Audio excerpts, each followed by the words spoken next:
ओम श्री परमात्मने नमः। वेदांत दर्शन पहला अध्याय तीसरा पाद। द्युलोक और पृथ्वी आदि का आधार ब्रह्म ही है, जीवात्मा अथवा प्रकृति नहीं। इसका प्रतिपादन पहले दो पादों में सर्वांतर्यामी परब्रह्म परमात्मा के व्यापक रूप का भली भांति प्रतिपादन किया गया। अब उसी परमेश्वर को सबका आधार बतलाते हुए तीसरा पाद आरंभ करते हैं। पहला सूत्र स्वर्ग और पृथ्वी आदि का जो आधार बताया गया है वह परब्रह्म परमात्मा ही है, क्योंकि वहां उस परमात्मा के बोधक आत्मा शब्द का प्रयोग है। व्याख्या मुंडकोपनिषद में कहा गया है कि जिसमें स्वर्ग, पृथ्वी और उसके बीच का आकाश तथा समस्त प्राणों के सहित मन गुथा हुआ है, उसी एक सबके आत्म रूप परमेश्वर को जानो, दूसरी सब बातों को सर्वथा छोड़ दो। यही अमृत का सेतु है। इस मंत्र में जिस एक आत्मा को उपर्युक्त ऊंचे से ऊंचे स्वर्ग और नीचे पृथ्वी आदि सभी जगत का आधार बताया है, वह परब्रह्म परमेश्वर ही है, जीवात्मा या प्रकृति नहीं, क्योंकि इसमें परब्रह्म बोधक आत्मा शब्द का प्रयोग है। उपर्युक्त बात की सिद्धि के लिए दूसरा हेतु देते हैं। दूसरा सूत्र उस सर्वाधार परमात्मा को मुक्त पुरुषों के लिए प्राप्तव्य बतलाया गया है, इसलिए वह जीवात्मा नहीं हो सकता। उक्त उपनिषद में ही आगे चलकर कहा गया है कि जिस प्रकार बहती हुई नदियां नाम रूप को छोड़कर समुद्र में विलीन हो जाती हैं, वैसे ही ज्ञानी महात्मा नाम रूप से रहित होकर उत्तम से उत्तम दिव्य परम पुरुष परमात्मा को प्राप्त हो जाता है। इस प्रकार श्रुति ने परम पुरुष परमात्मा को मुक्त ज्ञानी पुरुषों के लिए प्राप्तव्य बताया है। मुंडकोपनिषद में द्युलोक और पृथ्वी आदि के आधार रूप से जिस आत्मा का वर्णन आया है वे जीवात्मा नहीं, साक्षात परब्रह्म परमात्मा ही है। इसके पूर्ववर्ती चौथे मंत्र में भी परमात्मा को जीवात्मा का प्राप्य बताया गया है। वह मंत्र इस प्रकार है कि प्रणव तो धनुष है और जीवात्मा बाण के सदृश है। ब्रह्म को उसका लक्ष्य कहते हैं। प्रमाद रहित सदा सावधान मनुष्य के द्वारा वह लक्ष्य बींधा जाने योग्य है, इसलिए साधक को उचित है कि उस लक्ष्य को बेधकर बाण की ही भांति उसमें तन्मय हो जाए, सब बंधनों से मुक्त हो, सदा परमेश्वर के चिंतन में ही तत्पर रहकर तन्मय हो जाए। इस प्रकार इस प्रसंग में जगह जगह परमात्मा को जीव का प्राप्य बताए जाने के कारण पूर्वोक्त श्रुति में वर्णित द्युलोक आदि का आधारभूत आत्मा पर ब्रह्म ही हो सकता है, दूसरा कोई नहीं।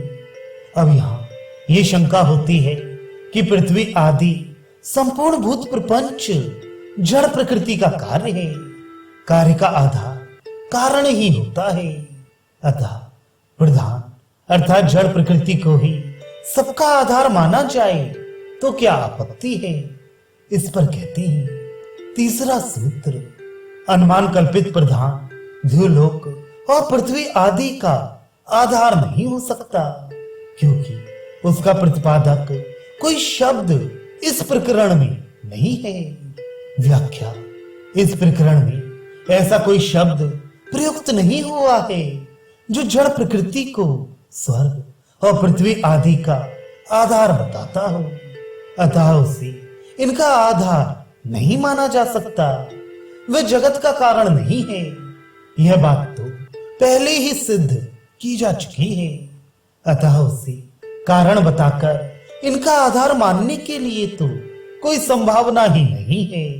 प्रकृति का वाचक शब्द उस प्रकरण में नहीं है, यह तो ठीक है, परंतु जीवात्मा का वाचक आत्म शब्द तो वहां है ही, अतः उसी को द्युलोक आदि का आधार माना जाए तो क्या आपत्ति है? इस पर कहते हैं चौथा सूत्र, प्राणधारी जीवात्मा भी द्युलोक आदि का आधार नहीं हो सकता, क्योंकि उसका वाचक शब्द भी इस प्रकरण में नहीं है। व्याख्या, जैसे प्रकृति का वाचक शब्द इस प्रकरण में नहीं है, वैसे ही जीवात्मा का बोधक शब्द भी प्रयुक्त नहीं हुआ है। आत्मा शब्द अन्यत्र जीवात्मा के अर्थ में प्रयुक्त होने पर भी इस प्रकरण में वह जीवात्मा का वाचक नहीं है, क्योंकि उपनिषद में इसके लिए आनंद रूप और अमृत विशेषण दिए गए हैं, जो कि परब्रह्म परमात्मा के ही अनुरूप है। इसलिए प्राणधारी जीवात्मा भी द्युलोक आदि का आधार नहीं माना जा सकता। उपर्युक्त अभिप्राय की सिद्धि के लिए दूसरा कारण देते हैं। पांचवा सूत्र, यहां कहे हुए आत्मा को जीवात्मा से भिन्न बताए जाने के कारण प्राणधारी जीवात्मा सबका आधार नहीं है। व्याख्या, इसी मंत्र में यह बात कही गई है कि उस आत्मा को जानो, अतः ज्ञातव्य आत्मा से उसको जानने वाला भिन्न होगा ही। इसी प्रकार अगले मंत्र में उस आत्मा को जानने वाले को हृदय गुफा में छिपा हुआ बताया गया है। इससे भी ज्ञातव्य आत्मा की भिन्नता सिद्ध होती है। इसलिए इस प्रकरण में बतलाया हुआ द्युलोक आदि का आधार परब्रह्म परमेश्वर ही है, जीवात्मा नहीं। यह जीवात्मा और जड़ प्रकृति दोनों ही द्युलोक आदि के आधार नहीं है। इसमें दूसरा कारण बताते हैं। छठा सूत्र, यहाँ परब्रह्म परमात्मा का प्रकरण है, इसलिए भी यही सिद्ध होता है कि जीवात्मा और जड़ प्रकृति द्युलोक आदि के आधार नहीं है। व्याख्या, इस प्रकरण में आगे पीछे के सभी मंत्रों में उस परमात्मा को सर्वाधार, सबका कारण, सर्वज्ञ और सर्वशक्तिमान बताकर उसी को जीवात्मा के लिए प्राप्तव्य ब्रह्म कहा है। इसलिए यही सिद्ध होता है कि जीवात्मा और परमात्मा एक दूसरे से भिन्न है, तथा यहाँ बतलाया हुआ स्वर्ग और पृथ्वी आदि का आधार वह परब्रह्म ही है, जीव यह जड़ प्रकृति नहीं। सातवां सूत्र, एक की शरीर में साक्षी रूप से स्थिति और दूसरे के द्वारा सुख दुख प्रद विषय का उपभोग बताया गया है।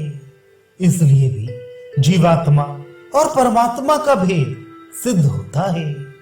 व्याख्या, मुंडकोपनिषद में कहा है कि एक साथ रहते हुए परस्पर सख्य भाव रखने वाले दो पक्षी जीवात्मा और परमात्मा एक ही शरीर रूप वृक्ष का आश्रय लेकर रहते हैं।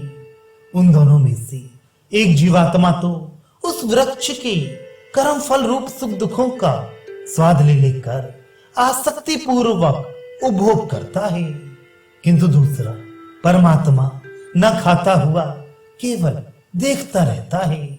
इस वर्णन में जीवात्मा को कर्म फल का भोक्ता तथा परमात्मा को केवल साक्षी रूप से स्थित रहने वाला बताया गया है। इससे दोनों का भेद स्पष्ट है।